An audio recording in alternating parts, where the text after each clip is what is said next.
Hey everyone, my name is Cordell, aka Hot Cocoa, and today I'm going to dive into the world of experimenting with sound. And not only that, I'm going to dive into the psychology of curiosity, which is crucial if you want to do any good experimenting. So if that sounds cool, stick around.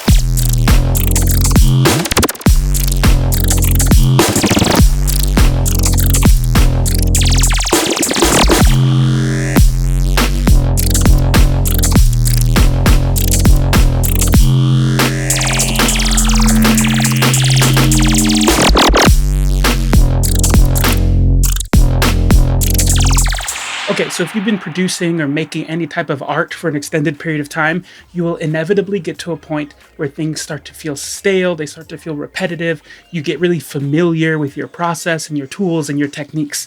And when this happens, some people fret, but don't. This is a very normal part of the creative experience, and I'm going to help you figure out what to do when that happens, because it is not fun and it's something that won't allow you to continue creating for years and years and years unless you can cut directly through it, which is what we're going to talk about today. So one of the main keys you need in order to break through this wall of monotony is curiosity. This is probably something you already have if you've done anything creative, just because that's what you need in order to start making things and getting interested in different mediums and ideas and practices. But it's something that you need to actively sustain if you want to keep it going. I'm going to dive into some new things today, and the only way that's going to be possible is by fostering my curiosity. Most people feel like they know what curiosity means, but when you really start to dive into it, it's extremely multifaceted. That means there's lots of different types of curiosity and ways that curiosity manifests itself in people's behavior and in their ideas. And as a result of that, a lot of really smart scientists have decided to dive into this subject and create a whole bunch of different categorizations and typologies and dimensions of curiosity. One of my favorites is by Todd Kashdan, but there's also Ian Leslie and there's Friedman and there's a bunch of other people who are actively studying these kind of things and writing them down and creating big lists and typologies and different types like this and this and this and this and this and this and this and this and this. I don't have time to go over all of them today, but I'm going to go over a few of my favorite aspects of curiosity. The one that resonates with me the most is known as joyous exploration. This is when you're just excited to have new experiences. So we can often be pushed to do something new from external sources, like people telling us we should, or seeing social media and feeling like we should be up on different types of things that other people are doing, or expectations set outside of ourselves. That can be motivating to a certain extent, but that's not going to be sustainable. It can kind of erode the pleasure that we get from creating and exploring. This type of joyous exploration just means that you're happy to experience something new. Intrinsically, it's just cool to explore something that you've never seen before. So today I've got two new things that I want to explore that I've never touched before. The first is software. I recently upgraded to Ableton 12, so I'm going to be playing with a new synth called Meld. And the second is hardware. I recently got a smaller piece of gear for traveling and going on shows called a Sonido Tempo Key K25, and I've never played with this thing before as well. So I'm going to dive into both the hardware and the software in a way that just feels joyous. I'm just going to explore and see what happens. When you're experimenting and you're doing joyous exploration, it can be hard to know exactly what you're going for if everything is so new. And so I found that it's actually really valuable to kind of set your outcome idea aside and really focus on the process. How do you want to experience this exploration and prioritize that more than you would for what you want to make at the end? Putting that direction on the process itself rather than the outcome is going to allow you to just be in the moment and have fun with it a lot more. So my process goal is to just play with these new toys, the hardware and the software. It can be that simple. I just want to move some of these knobs and really hear what happens when I explore some of these parameters. Whatever happens at the end, hopefully it's cool, but as long as I'm actually exploring the synth and exploring the hardware, I'll have some fun. Okay, so here's my joyous exploration, diversive curiosity process. First, I'm just going to click around and just look at it. I just want to get engaged with it. I used to teach a lot of drum lessons to like very, very, very beginners, very young students. And literally I would just have them touch the drums, just like hold the drumstick. Don't even worry about music.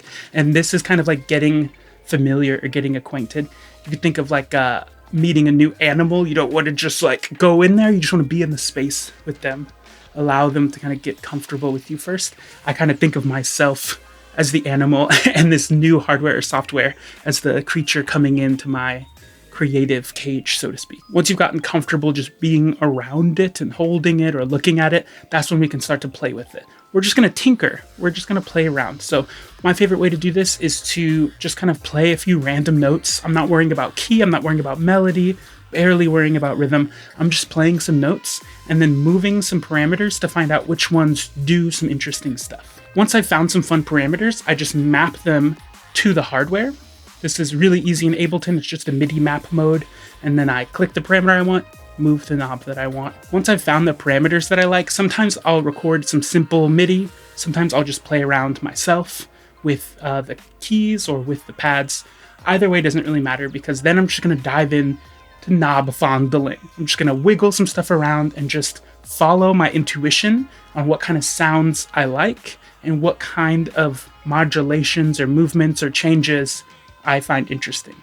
This is when there's no right or wrong answer, and this is the joyous part of the exploration. Now, the key here is to record everything. Literally record as much as you possibly can, because you never know when it's going to come out as really cool. And sometimes if you're really unclear about what you're doing, it can be hard to recreate the magic, so to speak. So just start recording right out of the gate, and eventually you'll capture something cool. Sometimes it'll just be mud, it'll just be noise, it's just madness.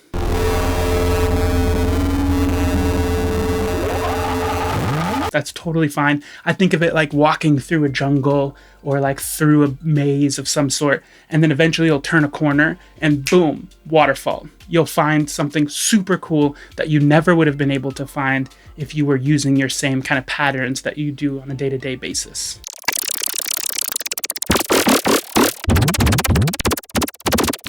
When I find those, I like to make a little marker or make a little note, because eventually when we're done recording, we're going to listen through all of this again and find the bits that we like.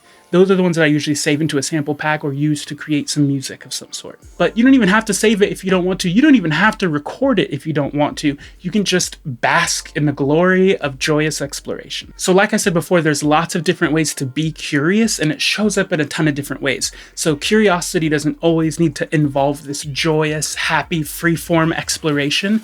It can often involve some anxiety and some uncertainty and some yearning for something that isn't necessarily joyous. One of my favorite ways to connect with this aspect of curiosity is what's known as deprivation sensitivity. Sometimes it's called epistemic curiosity or practical curiosity. These all kind of mean that you're curious just for the sake of knowledge. You just want to learn and understand and grasp different types of contexts and skills and ideas.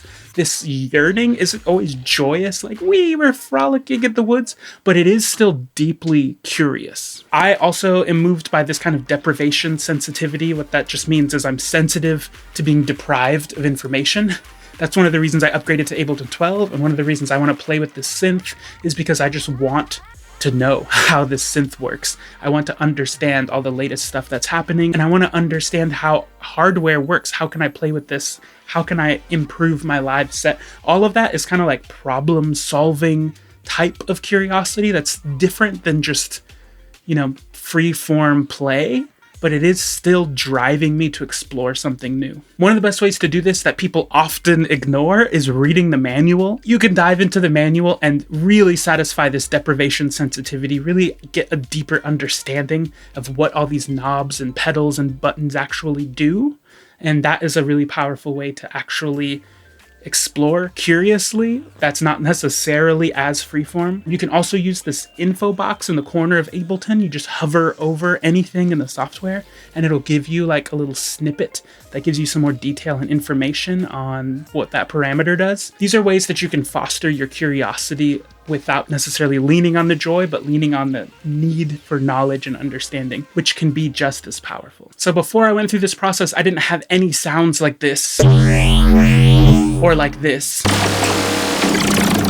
And I have no clue how I would have done it without just moving things around, following my intuition, and just joyously exploring. If you found that helpful, make sure you hit the like button, hit the subscribe button. Let me know what type of curious stuff you're diving into in the comments. I would love to hear about it. If you're still curious about everything related to creativity, sound design, music production, You can check out the rest of my channel where I've got a lot of stuff that will satisfy your deprivation sensitivity, and you can joyously explore for hours and hours. I also have a Patreon, which you can find out down below, which has a bunch of sample packs and sound design and project breakdowns that can really help you understand more deeply how to explore. And until next time, I'll see you in the next one. Peace.